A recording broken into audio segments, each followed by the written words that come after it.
Today's a big day for the crypto market because Jerome Powell announces rate cuts. We're also going to talk about Binance delisting, pumps and dumps within crypto, XRP price talk at the end, along with even more players wanting to get into strategic reserves. Due to the graphic nature of this program, listener discretion is advised. I sure love redheads, but not red on my crypto screen. Before we get into the news, we're going to do your comments because you, the viewer, are the best people in the world. Little Critter says, another cockblock here in Australia. MoonPay asks for proof of income post 20,000 transfers into crypto. And when you provide proof, they still won't allow any more transfers. As a result, I'm no longer using MoonPay. If you got the money, let them spend it. For real, the government's not going to stop you if you want to go to the strip club, spend $100,000 on jumblies and never see it again. But oh no, you want to put money into crypto. Let's figure out where the money came from. Oh, it's so annoying. Trucker Trash channel member, thank you very much, says, haven't taken any profits yet. I've been patient for the last 4 years. A few months is tolerable. Subject to change based on market movements. We're going to talk about big market movements today because the meeting with the Fed isn't just a regular meeting. This one is about economic projections, and we know the deal. We're going to get a quarter rate cut, and then Jerome is going to be stingy and prude AF. We're not done with your comments, though, because I told you the viewer matters most. OxGBXO, hopefully I said that right, says, I've been lurking, Klaus. Love your videos, dude. Logic is sound. Ooh, I don't mind lurking at all. I don't mind watching it all. Doggy DNA test, it's been delivered. That's right. I'm going to find out what my puppies are here pretty soon. Bitcoin sitting at 104,887. ETH is 3863. You're seeing the same thing. BTC down a couple percent. The rest of the market down more. XRP down 5%, SWE down 5, TRX 5, AVAX 5, DOT 5.8. Yeah, more. That's basically the deal. In regards to XRP, the market definitely wants more. The market is reacting on RLUSD news, but the market's saying, girlfriend, if you want us to do that thing that you always talk to us about, if you want us to do that thing, that's really naughty, you're gonna have to, fluff us up a bit more. What do we got going on? Remain vigilant as the Fed rate cuts priced into crypto markets, experts say. Oh, we're going to take this way further than that. Binance to delist 3 popular assets. Here they are: Acro, Kaon, Acropolis, Bluezell, WazirX. Cool. Link down below. Ohio wants to get into it. That's right. Ohio is the latest one making waves with crypto adoption, with a proposed bill to establish a BTC reserve. Representative Wes Goodman, the bill could make Ohio the first U.S. state to hold it as an asset. Ohio is taking a bold step towards crypto adoption. Newly proposed bill, introduced by State Representatives Wes Goodman, seeks to authorize the state to put it in. The legislation aims to position Ohio as a pioneer in this. I told you, it's still early in the BTC store of value play. Proponents of the bill argue that Bitcoin's decentralized nature and deflationary supply make it a valuable hedge. Okay. We get that, right? We've been reporting about a whole bunch of people wanting to ape into BTC. Now, with that comes this. Crucial Bitcoin revelation made by Michael Saylor. We're all competing for this. And I want you to think about this as I read this and how it ties into the alts. Not BTC, but how it ties into the alts. Saylor's message, who's crazy AF, revealed that all of the aforesaid entities are after the daily portion of Bitcoin produced by miners. We're all competing for $45 million in Bitcoin mined daily. Curiously, earlier this week, another big BTC supporter, Maximus, chief executive at Yan3, Samson Mao, shared that he expects miners to stop selling BTC that they mint in the near future. Basically, that the miners would go into hodl mode. All right, they're going after BTC, and there's only so much of it, right? We know that, okay? There's only so much that can be mined, and the price is, well, yeah, it is what it is. And you got to ask yourselves, how much meat is left on the bone? And if you have just a little sliver of BTC, you think all these people are going to want to keep aping into it? Or do you think there's going to be companies out there that go, why are we all fighting for BTC that has a limited supply when other things out there aren't close to their all-time highs and have a whole bunch of supply left that we could buy for cheap and make some money on? So trust me, I get the BTC store of value play, but Saylor is right. They're all working for the same pot. And the problem is that pot is super expensive and there's not a lot of pot that's made every day. So yeah, the alts are going to start looking really alluring. Now let's talk about the Fed. Okay, you got the meeting with Jerome Powell. By the way, you want to see that meeting? We're going to be live streaming it today. Chat is going to be lit. 2 p.m. Eastern time is when we learn about the cut. 2:30 is when Jerome goes on the mic. So look for this thumbnail because, oh, is this meeting going to be juicy? Because like I said, economic projections are part of this meeting and they only do it a couple times a year. This is big because the tone from Jerome is going to set the scene. Lately, Jerome's been very stingy and prude, talking about how they're going to have to slow down cuts. And you're like, bro, why would they slow down cuts? Rates are still crazy high, sitting at 450 to 475. Well, right now, we got a 95% chance that they're going to cut it a quarter. And yeah, we're going to get that cut, not worried about it. But the problem is inflation is ticking up its ugly head. The other problem is that the biggest impact to inflation is housing, followed by food. Neither of those are getting better. Went to the grocery store last night. You know those big, like 6 dozen cardboard carton boxes of eggs? Was over $20 again at my local store. That's freaking nuts. You go to try to buy a home, there's hardly any homes for sale, and they're expensive AF. So Jerome can cut rates all he wants, but it's not going to affect the two biggest things getting to us. Now, in terms of expectations with the Fed, we will get the cut. I don't think any of us are worried about that. What we're worried about, though, is his tone.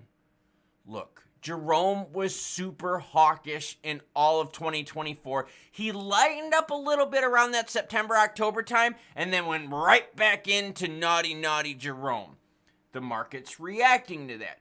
The market's also reacting to wanting more. And specifically when we talk about wanting more, we talk about that stupid pattern again where BTC goes up 5%, the rest of the market goes 1%. BTC goes down 1%, the rest of the market goes 5%.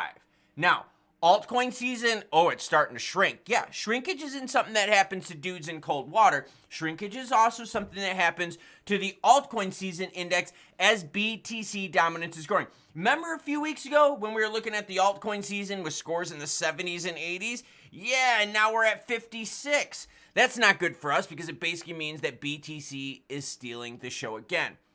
But the last time BTC stalled, the alts effing roared. Now let's take a deeper look into XRP. Volume is down a little bit, but we're cool with that because we're still right around 16 billion in volume. Support above $2.50. You better believe it looks like we got it so far. Now, can we hold these big numbers that we saw yesterday? No. We pushed through 270. It was freaking awesome on the RLUSD news, which is great, by the way. But it didn't hold.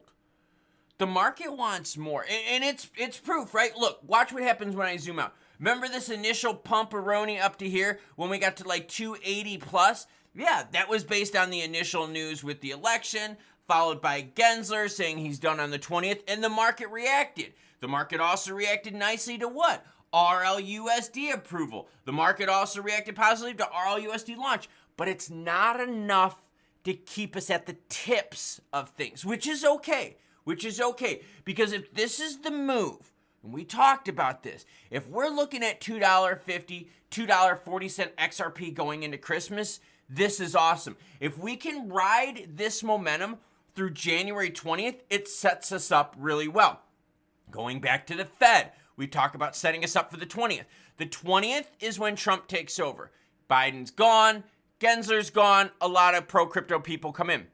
Now, a week and a couple days later, you've got another rate cut meeting. Here's the thing. The market is still pricing it in that we're only going to get one cut with the 16% chance that we're going to get a second cut for that January meeting, right? So one in December, one in January.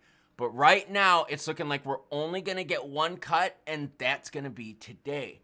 So again, it's going to depend on the tone from Jerome Powell today, and it's going to depend on if we can hold our price through that January 20th and the meeting on the 29th. Now, in terms of volume, look, it's keeping XRP relevant, which is great. Will we get ETF approval this year? No, the SEC already said they're not approving any more crypto ETFs this year. All right, so again, that pushes us past January 20th. So as you can see, the market wants more. Not only does the market want more, it wants the news to hit the ground and running. A lot of the action we've been talking about doesn't take effect until later. And that's why the market is doing what it's doing. It's reacting on RLUSD news right now because it's happening right now. The launch is right now. It's effective right now. But it's not holding on to the tips because the tips, the news that gets us to the tips, isn't happening yet. We've just had those announcements. So if we can hold our own through December, where we know volume is going to be super low next week with Christmas, and don't worry, I'll be broadcasting during Christmas. Hit that notification bell so you don't miss out. And by the way, if you like this kind of content, it's totally free. Hit the like button. What that does is that shares this news with other viewers out there to help expand the reach, which I would greatly appreciate. Now, let's take a quick look at the candlesticks with XRP and see if anything sticks out to us, because I got to be honest with you. I had my alert set, and they've been letting me know fairly accurately when I should be paying attention. Now, big pumperoni with RLUSD launch, cool. Market's hot with that, but then people took profits, right? Dips and tips, pumps and dumps. Look at the support there, right? 246, 247, 247, 248. So we're really close to that 250 mark. Now, can we hold it? Well, it's still early in the day. We got to see what happens. And honestly, the biggest thing right now that the entire crypto market is looking for, it's Jerome Powell. Because we know he's going to cut. But is he going to be a prude prick and be a total poo-poo Nancy asshole when he does his speech at 2:30? Join us and we'll find out live. I gotta be honest with you, these moves are all making sense. I totally understand why none of the alts right now are holding onto their big gains, because we still got a few more weeks of pain train. That's right, we got a little over 4 weeks left where we know we're gonna get some more negative news. We know sooner or later Gary or someone else out there like Maxine Waters or maybe Pocahontas, who Deaton didn't beat, told you he wouldn't beat him, maybe they're going to say something negative, and we're all braced for it. And in fact, the crypto market's all braced for it, because the reality is we've expected that over the last couple years. So that's why we're not absolutely roaring to the moon, but we are roaring. And prices are holding at really good levels right now. Doge is still way up where it's been. ICP is looking healthier. XLM is higher than where it's been. And we've still got more good to come. So am I upset that the market is pumping and dumping? Am I upset that the market is going from dip to tip? No, not at all. What I am upset about, though, is if Jerome is too stingy and the market overreacts and then he pauses in January and is stingy then. No, actually, I'm not upset about that at all, because I think we have way more good news on the horizon to outweigh any macros like rate cut decisions. Because I got to be honest with you, rate cuts aren't going to fix housing. Rate cuts aren't going to fix the food problems. That's going to be done with government regulators out there, making it so it's easier to do business, making it so that there's not as many restrictions. Do you remember when the Rona happened? We couldn't get baby formula in the United States. We had to go across the pond to get the baby formula. You know why? Because our regulations and rules regarding formula were stupid AF. And it made the price expensive, and it made the supply next to nothing.